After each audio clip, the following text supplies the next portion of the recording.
le modérateur.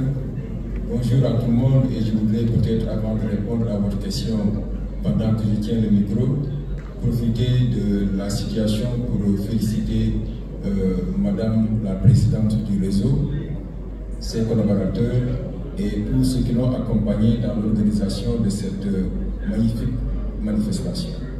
Il me semble qu'il est important pour nous tous de nous donner pleinement pour soutenir notre organisation, qui doit rester, qui doit vivre, qui doit avancer. Il ne faut pas qu'au bout d'un certain nombre d'années, qu'il y ait de la lassitude et qu'on commence à donc oublier ou délaisser un peu l'organisation. C'est une organisation extrêmement importante. C'est vrai que nous organisons une manifestation en présentiel annuellement, donc de l'Assemblée générale, mais comme l'ont rappelé hier, donc tous ceux qui ont pris la parole pour la cérémonie d'ouverture, il y a beaucoup de coachings qui sont organisés, beaucoup d'initiatives sont prises dans le sens donc, du renforcement de capacité de tous les membres. Et donc j'encourage tous ceux qui y participent à continuer à participer, à faire l'échange d'expériences, à nous soutenir mutuellement, puisque cela va de pair avec les objectifs de développement de notre pays, qu'on puisse renforcer pleinement les capacités. Parce que tout le monde le sait aujourd'hui, le monde est gouverné par la tête. Donc si on ne s'évertue pas à renforcer les compétences des uns et des autres, il y a de fortes chances qu'on ne puisse pas atteindre les objectifs de développement qu'on se fixe. Pour répondre à votre question, monsieur le modérateur, c'est vrai qu'aujourd'hui, on a la COP qui a remplacé la RNP. Et d'ailleurs, c'est une tendance, une mouvance de la plupart des autorités de régulation des marchés publics dans les différents pays de l'Afrique.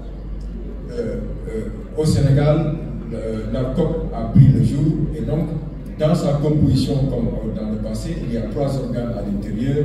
Il y a le conseil de régulation, le comité de règlement des différends et la direction générale. Et donc, le comité de règlement des différends est l'instance chargée de résoudre les contentieux qui naissent dans les marchés publics. Ce qui est important de souligner, c'est que d'abord, la COP est rattachée à la présidence de la République. Mais un élément important, c'est l'indépendance de l'institution. Elle est rattachée à la présidence de la République, mais la COP ne reçoit ni instruction, ni ordre, ni consigne de la part de la présidence de la République. C'est une institution totalement indépendante, qui ne reçoit aucune instruction et qui n'est pas dans un rattachement hiérarchique. Il n'y a pas de hiérarchie. C'est un rattachement institutionnel et l'institution ne participe pas aux réunions ou aux activités de la présidence de la République. Ça, c'est extrêmement important. C'est un rattachement parce que dans nos pays, on a tendance à ne pas vouloir avoir des électrons libres, des structures dont on ne sait pas où ça se trouve. Donc, c'est un rattachement géographique. Cette indépendance et l'impartialité de l'institution est extrêmement importante parce qu'on va parler des décisions de l'institution. Donc, ce sont des décisions qui sont indépendantes, prises par un organe indépendant. Le comité de règlement des différends est une instance de résolution des conflits composée de 4 membres qui proviennent de l'administration.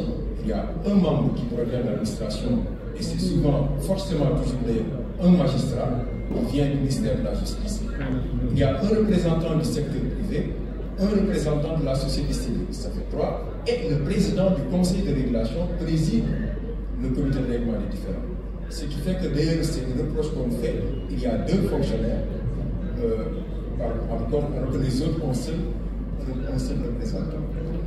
Le directeur général, la direction générale, assure l'instruction des dossiers et assure également le secrétariat du comité de règlement des différends. Les décisions sont prises de manière collégiale.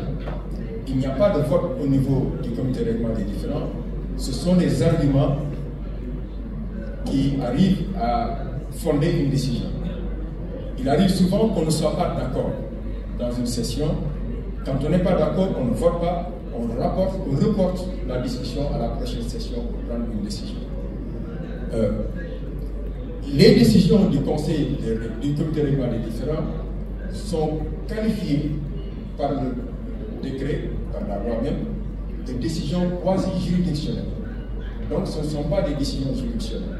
Ce sont des décisions de régulation qui sont des décisions administratives, avec toutes les conséquences que cela a. Le comité de règlement des différends siège de deux manières. Soit en commission litige, quand il y a une contestation sur une procédure, ou bien en commission disciplinaire, lorsqu'il y a une faute qui est relevée et que donc on le signale parce qu'une entreprise, une autre contractante, souvent une entreprise, a commis une infraction par rapport à la réglementation. Le comité de règlement des différends se réunit et prend des sanctions, des mesures disciplinaires qui consistent soit à des exclusions temporaires du champ des marchés publics ou des pénalités pécuniaires. On a deux chambres au niveau du comité de règlement des différends. Il y a une chambre des marchés publics et une chambre pour les partenariats publics. Et la composition n'est pas la même, donc en fonction de la nature de la saisie. Maintenant, quels sont les outils et les pouvoirs du comité de règlement des différends? D'abord, il faut relever que tous les contentieux qui naissent dans le processus de passation, d'attribution et d'exécution des marchés publics peuvent être déférés au niveau du comité de règlement des différends qui rend une décision. Les décisions du comité de règlement des différends sont d'application immédiate et obligatoire. Elles sont contestables, on le verra tout à l'heure. Alors, la procédure, comment elle est organisée? Quand une entreprise, par exemple, n'est pas d'accord sur une décision d'une autorité contractante qui a attribué le marché, elle peut le manifester au niveau du comité de règlement des différends. Mais la réglementation dit ceci d'abord. Il faut procéder à un recours gracieux préalable qu'il faut exercer dans les 5 jours qui suivent la publication de l'attribution provisoire. Et l'attribution provisoire doit obligatoirement être publiée dans un journal de grande diffusion. Et l'autorité contractante a l'obligation de répondre dans les 3 jours qui suivent. L'absence de réponse dans les 3 jours qui suivent est interprétée comme une réponse négative de manière implicite. Et donc, l'entreprise qui conteste a encore 3 autres jours de pouvoir saisir le comité de règlement des différends. Quand elle saisit le comité de règlement des différends dans les formes qui sont prescrites, le comité de règlement des différends a 7 jours, lorsque le dossier est complet, pour rendre une décision. Donc, la première chose qu'il faut rappeler, c'est les caractéristiques de la procédure. La procédure au niveau du comité de règlement des différends, c'est que la démarche, la procédure, elle est contradictoire, elle est inquisitoire et elle est écrite. Ça veut dire que chaque partie a le droit d'être informé des arguments et des pièces qui sont versés par l'autre partie. Que donc, en substance, le comité de règlement des différends ne peut rendre une décision sur la base d'une information méconnue par une des parties. Première chose, donc la contradiction. Inquisitoire, seul le comité de règlement des différends instruit toute la procédure de bout en bout. Aucune partie ne peut réclamer à l'autre partie la publication d'un document. Seul le comité de règlement des différends peut saisir chaque partie pour lui demander d'apporter tel ou tel autre document. Et donc, qui procède également à l'échange d'informations entre les parties, pour que tout le monde soit informé des arguments de l'autre partie. Et la dernière chose, c'est qu'elle est écrite, la procédure. Aucun élément ne peut être versé de manière verbale. Tous les documents sont écrits, rédigés et envoyés au comité de règlement des différends. Le mémoire et l'ensemble des documents sont envoyés au CRD.